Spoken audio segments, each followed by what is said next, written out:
નમસ્કાર, સમાચારો સાથે હું છું જયેશ। સૌપ્રથમ સમાચાર સાબરકાંઠાથી કે જ્યાં પ્રાંતિજમાં તોફાન કરનાર તત્વો સામે કાર્યવાહી થઈ છે।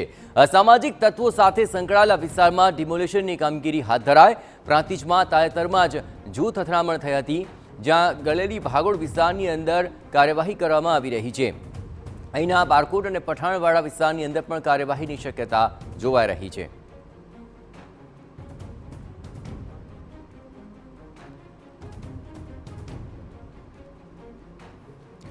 બારકોટ અને પઠાણવાડા વિસ્તારની અંદર આ કાર્યવાહી કરવામાં આવી છે કે જ્યાં આખરે ગેરકાયદે જે બાંધકામો હતા તેને હટાવવા માટે બુલડોઝર ફેરવવામાં આવી રહ્યું છે। એટલું જ નહીં, તાજેતરમાં જ અહીં જૂથ અથડામણ થઈ હતી અને ત્યારબાદ આ સમગ્ર વિસ્તારની અંદર જે ગેરકાયદે બાંધકામો સામે આવ્યા હતા તેને તોડી પાડવાની આ કામગીરી હાથ ધરવામાં આવી છે। આવા અનેક એવા એકમો કે જે ગેરકાયદે અહીં બનેલા હતા તેની પર બુલડોઝર ફેરવી દેવામાં આવ્યું છે।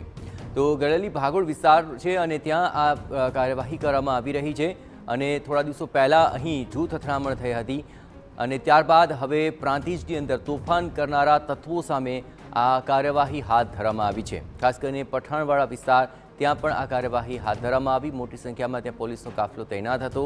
પૂરતી સુરક્ષા વ્યવસ્થા સાથે આ ડિમોલેશનની કામગીરી હાથ ધરવામાં આવી છે।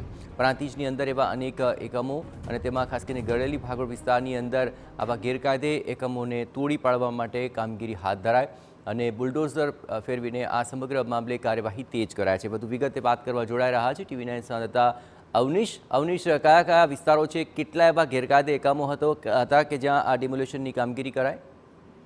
જયેશ, વાત કરવામાં આવે તો જ્યારે ગત બુધવારે રાત્રિએ આ જૂથ અથડામણ થઈ હતી તેની અંદર સંકળાયેલા કેટલાક આરોપીઓને ઝડપી પાડવામાં આવે છે। આરોપીઓને સાથે સંકળાયેલા ધંધા અને અન્ય જે વિસ્તારો છે તે વિસ્તારમાં નોટિસ આપવાની કાર્યવાહી કરવામાં આવી છે કે જે દબાણો કર્યા છે તે દૂર કરવા માટે ત્યાં નોટિસ આપવામાં આવી છે। તેની શરૂઆત જે છે તે ગલેજી ભાગોળ વિસ્તારમાંથી કરવામાં આવી છે। આ ઉપરાંત બારકોટ વિસ્તાર અને અન્ય વિસ્તારોમાં આ જ પ્રકારની ડિમોલેશનની કાર્યવાહી હાથ ધરવામાં આવે તે પ્રકારની કાર્યવાહી જે છે તે શરૂ કરવામાં આવી છે। અત્યારે હાલ ગલેજી ભાગોળ વિસ્તારની અંદર મોટાભાગના જે દબાણો છે તેને દૂર કરવાની કાર્યવાહી પોલીસની બંદોબસ્તની હાજરીમાં કરવામાં આવી રહી છે।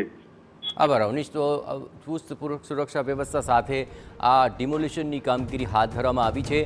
થોડા દિવસ પહેલાં અહીં જે રાત્રિના સમયે તોફાનો થયા હતા ત્યારબાદ આ તોફાની તત્વોને પકડી પાડવામાં આવ્યા અને ત્યાં હવે તંત્રએ હથોડો ચલાવ્યો છે અને આ જૂથ અથડામણ બાદ આ ડિમોલિશનની કામગીરી હાથ ધરવામાં આવી છે।